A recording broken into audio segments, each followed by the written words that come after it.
Hello guys, welcome back to a new video. Today we will be doing something a little bit different. This video will be all about helping you guys trade. Whether you're a beginner or you're advanced at trading, this should help you either way. Before we start the video, I just want to make it clear that these tips are directed more towards Xbox users, but any platform can use this video to help. Please put in the comments down below if you want any help with trading or if you have any ideas for future videos. I would love to see them, and since we don't have many viewers, I would love to give them a try. Without further ado, let's jump into the video. So the first tip of today is try not to get scammed. I know this is very broad and is kind of obvious, if you might say, but there are so many tricky scams out and it's just really hard. Almost every good trader nowadays has gotten scammed, so please, I have put a link in the description, it should be at the top, of a good video explaining all the different scams there are and how to prevent them.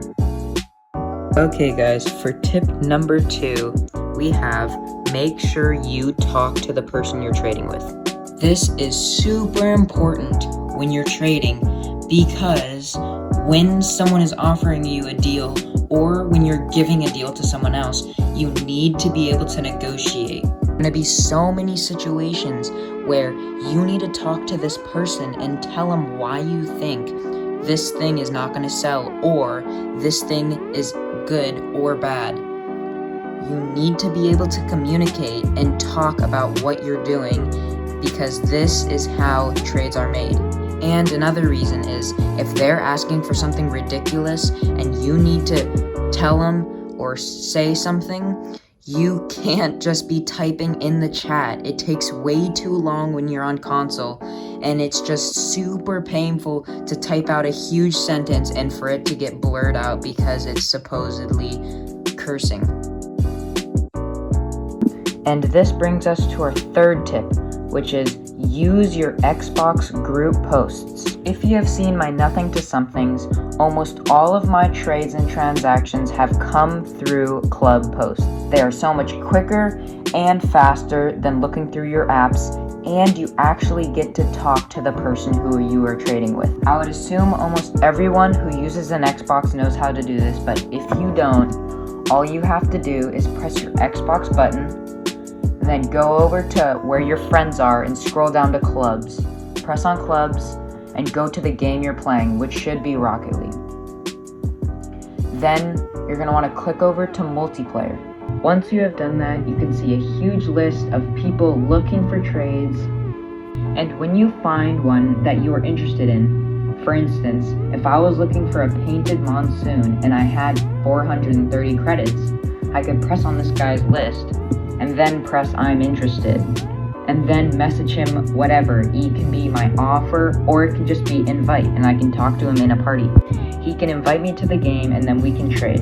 This is so incredibly important because you can go over trades with people, and you can find trades that wouldn't be found on other apps.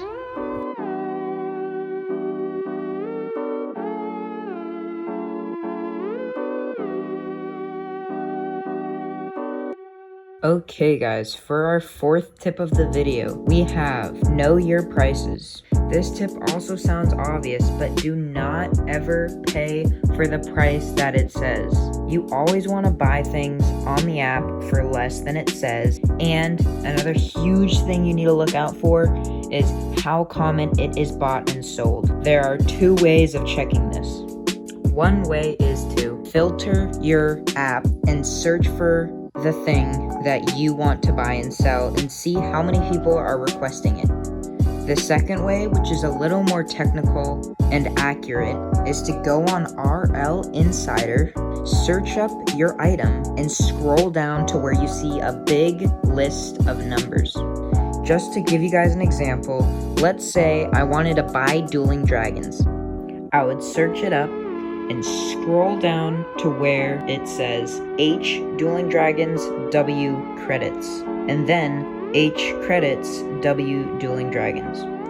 H means have, W means want. You can look and see that the people who have Dueling Dragons and who are trying to sell it for credits are posting that mostly 27.8% of them want 3,800 credits. But when you're looking at the people who are trying to buy dueling dragons and have credits, you see that 25% of them are willing to give 3,600 credits and 3,500 credits, which is different. If I was to buy this, I would not buy it for 3,800. I would more so buy it for around 3,500 because I know I could sell it for 3,600.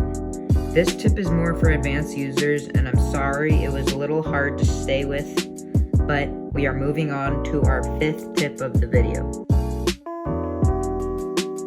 Alright, for the 5th and last tip of this video, I have a tip that is more like a mindset. It's something that I can't really tell you how to do, but that you need to learn how to do yourself.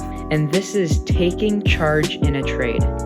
When someone joins you, you need to be able to talk to them because you need to be able to tell them what the prices are, and you need to call the shots in the trade. They need to look up to you, and you need to be the one telling them what sells, what doesn't, and you need to be the picky one, because if they're the picky one, you're going to be the one being taken advantage of. And the best way to get good deals is by telling the person, your item will never sell. Okay, so I don't want to buy it for its price. I will have to underpay you a decent amount because I really like my item and it sells a lot easier than yours, even though it is less money than yours. By saying stuff like this and taking control of your trades and transactions, you will be much more successful and you will get better at trading instantly. Well, that's gonna do it for the video, guys. Thank you for watching. I hope you enjoyed the video, and if you did, please consider subscribing and maybe sharing it with a friend. I do know a lot more tips that could help you guys out that I didn't put in this video, so if this video does well, I will be making sure to post another one. Either way, thank you for watching. I'll see you in the next one.